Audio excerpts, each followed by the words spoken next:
Assalamualaikum warahmatullahi wabarakatuh. Halo semuanya, perkenalkan saya Mela Cintami Akila Pasaribu dari program studi PGSD dengan NIM 86066352 Universitas Terbuka. Pada kesempatan kali ini, saya akan mempresentasikan materi mengenai perkembangan emosi, temperamen, keterikatan, konsep diri, identitas diri, moral, perilaku prososial, serta perkembangan fisik dan pengaruhnya terhadap proses belajar peserta didik. Materi ini penting dipahami oleh calon guru karena perkembangan peserta didik tidak hanya berkaitan dengan kemampuan akademik, tetapi juga mencakup aspek emosional, sosial, moral, dan fisik yang saling mempengaruhi dalam proses pembelajaran. Mengapa memahami perkembangan peserta didik penting? Sebelum membahas materi lebih jauh, mari kita pikirkan satu pertanyaan.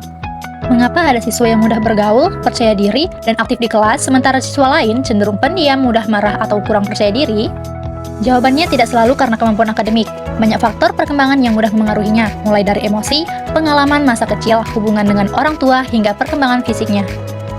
Oleh karena itu, guru perlu memahami karakteristik perkembangan peserta didik agar dapat memberikan layanan pembelajaran yang sesuai dengan kebutuhan setiap anak. Perkembangan emosi. Perkembangan emosi merupakan proses bagaimana anak mengenali, mengekspresikan, dan mengelola perasaannya.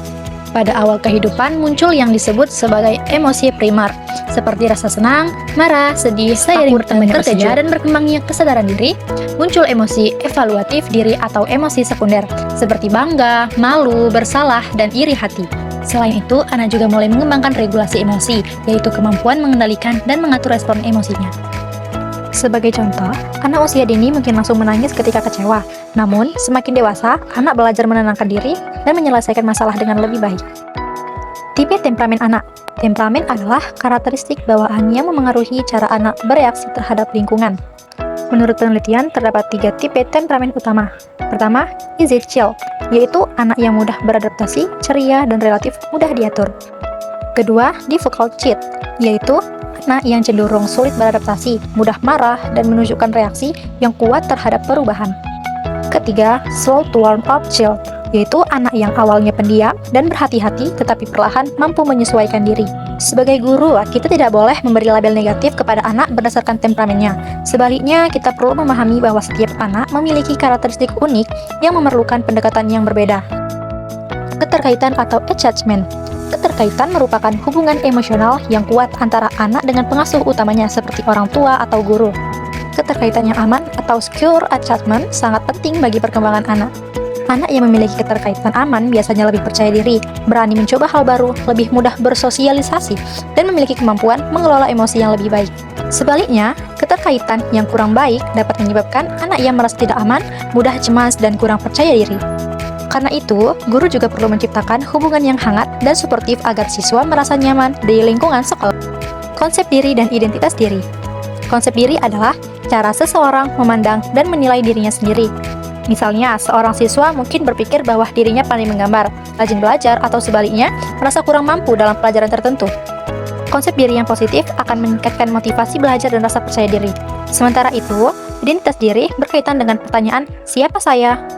Menurut teori Erik Erikson, masa remaja merupakan tahap pencarian identitas atau identity versus identity confusion. Pada tahap ini, remaja mulai mengeksplorasi minat, nilai, tujuan hidup, dan perannya dalam masyarakat. Perkembangan moral. Perkembangan moral berkaitan dengan kemampuan memahami aturan, nilai, dan konsep benar atau salah. Salah satu teori yang terkenal adalah teori Lawrence Colbert. Menurut Colbert, perkembangan moral terdiri atas 3 tingkat. Pertama, prakonvensional, yaitu anak mematuhi aturan karena takut hukuman. Kedua, konvensional, yaitu individu menaati aturan untuk mendapatkan penerimaan sosial dan menjaga ketertiban. Ketiga, pasca konvensional, yaitu individu bertindak berdasarkan prinsip moral dan nilai kemanusiaan yang diyakininya. Perilaku prososial adalah tindakan yang bertujuan membantu atau memberikan manfaat kepada orang lain. Contohnya adalah berbagi, bekerja sama, membantu teman yang kesulitan, serta menunjukkan empati dan kepedulian. Bentuk tertinggi dari perilaku prososial adalah altruisme, yaitu menolong tanpa mengharapkan imbalan. Dalam lingkungan sekolah, perilaku prososial dapat dikembangkan melalui kegiatan kelompok, pembiasaan sikap saling membantu, serta pemberian teladan oleh guru. Perkembangan fisik dan pengaruhnya terhadap belajar. Perkembangan fisik mencakup pertumbuhan tinggi badan, berat badan, perkembangan otak, sistem saraf, dan perubahan tubuh lainnya. Selain itu, terdapat perkembangan kemampuan motorik. Motorik kasar melibatkan otot besar seperti berlari, melompat, dan menjaga keseimbangan. Sedangkan motorik halus melibatkan otot kecil dan koordinasi mata tangan seperti menulis, menggambar, dan menggunting. Perkembangan fisik sangat memengaruhi proses belajar. Sebagai contoh, anak yang kemampuan motorik halusnya belum berkembang optimal mungkin mengalami kesulitan saat menulis. Karena itu, guru perlu menyesuaikan metode pembelajaran, aktivitas kelas, serta sarana belajar dengan tingkat perkembangan fisik peserta didik. Sekian presentasi dari saya Mela Cintami Akila Pasaribu, pamit undur diri. Wassalamualaikum warahmatullahi wabarakatuh.